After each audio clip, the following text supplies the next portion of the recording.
Bonjour à tous et bienvenue dans cette nouvelle vidéo dans laquelle nous allons parler d'économie de l'innovation. Mon entreprise a fait une innovation de procédé drastique et j'aboutis donc à une structure de monopole. Mon entreprise en revanche a fait une innovation de procédé non drastique et j'aboutis donc à une structure d'oligopole. Quelle est la différence ?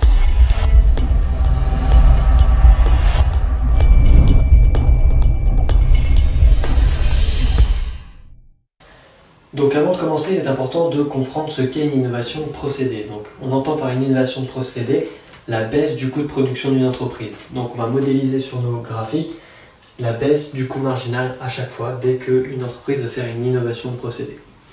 Alors maintenant, les innovations de procédé, on en a de deux types. On a les innovations drastiques et les innovations non drastiques. Dans le cas d'une innovation de procédé drastique, on a un cadre de base qui est le cadre de concurrence pure et parfaite où on fixe le prix égal au coût marginal pour toutes les entreprises. Et puis il y a une des entreprises dans le groupe qui va faire une innovation de procédé drastique, c'est-à-dire qui va diminuer son coût marginal drastiquement.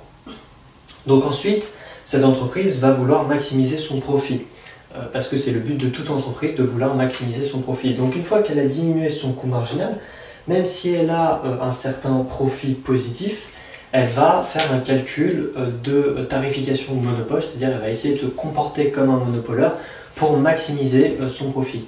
Et lorsqu'elle fait son calcul, elle aboutit à un prix de monopole qui est inférieur au prix de concurrence. Ça veut tout simplement dire que si elle pratique un tarif de monopole, eh bien son prix sera inférieur au prix des concurrents. Donc elle maximise son profit et en plus elle livre une guerre des prix face à ses concurrents et donc ça lui permet de sortir ses concurrents du marché. Donc dans le cas d'une innovation drastique, l'entreprise se comporte comme un monopoleur, elle maximise son profit, elle sort ses concurrents et donc il ne reste plus qu'elle sur le marché. C'est pour ça qu'on aboutit à une structure de monopole. Dans le cas en revanche d'une innovation de procédé non drastique, on a toujours le cadre de base où toutes les entreprises tarifent au prix égal coût marginal, c'est-à-dire à la structure de concurrence pure et parfaite. Et puis une des entreprises va faire une innovation de procédé non drastique. Donc elle diminue son coût marginal, mais elle le diminue beaucoup moins que lorsque c'était une innovation drastique. Donc elle diminue son coût marginal et puis elle essaie de se comporter également comme un monopoleur pour maximiser son profit. Sauf que lorsqu'elle se comporte comme un monopoleur, qu'est-ce qui se passe ? Eh bien son prix de monopole devient supérieur au prix des concurrents. Donc elle ne peut pas pratiquer ce tarif parce que si elle le pratique, elle maximise son profit, mais ses concurrents lui livrent une guerre des prix. Donc ce n'est pas rentable pour elle. Donc qu'est-ce qu'elle va faire ? Elle va fixer un prix qui va être inférieur au prix de concurrence.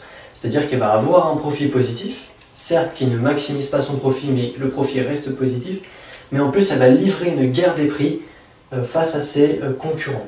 Et donc qu'est-ce qui va se passer ? Les concurrents qui sont les plus réactifs, qui peuvent s'adapter rapidement à la technologie, c'est-à-dire à l'innovation de procédé, vont rester sur le marché et tous les autres vont sortir du marché. Et c'est pour ça qu'on aboutit à une structure d'oligopole où seuls les meilleurs ou les plus réactifs vont rester sur le marché. Donc on récapitule, on a deux types d'innovations de procédés, des innovations drastiques et non drastiques. Dans le cas drastique, l'entreprise baisse son coût marginal, essaie de se comporter comme un monopoleur, elle y arrive, et donc elle sort tous ses concurrents du marché, on aboutit à une structure de monopole. Et dans l'autre cas, le cas non drastique, l'entreprise diminue son coût de production, elle essaie de se comporter comme un monopoleur, elle n'y arrive pas, donc elle fixe un prix inférieur au prix de concurrence, il y a une guerre des prix et seules les entreprises les plus réactives restent sur le marché, on aboutit donc à une structure d'oligopole. Merci d'avoir regardé cette vidéo, mais les amis, l'aventure se poursuit. Vous avez d'autres contenus qui vous attendent ici, gratuits évidemment, pour plus de réussite, plus de résultats et plus de performance. Et vous pouvez également vous inscrire à notre chaîne YouTube ici pour recevoir automatiquement toutes ces vidéos. Et c'est ça qu'on aime.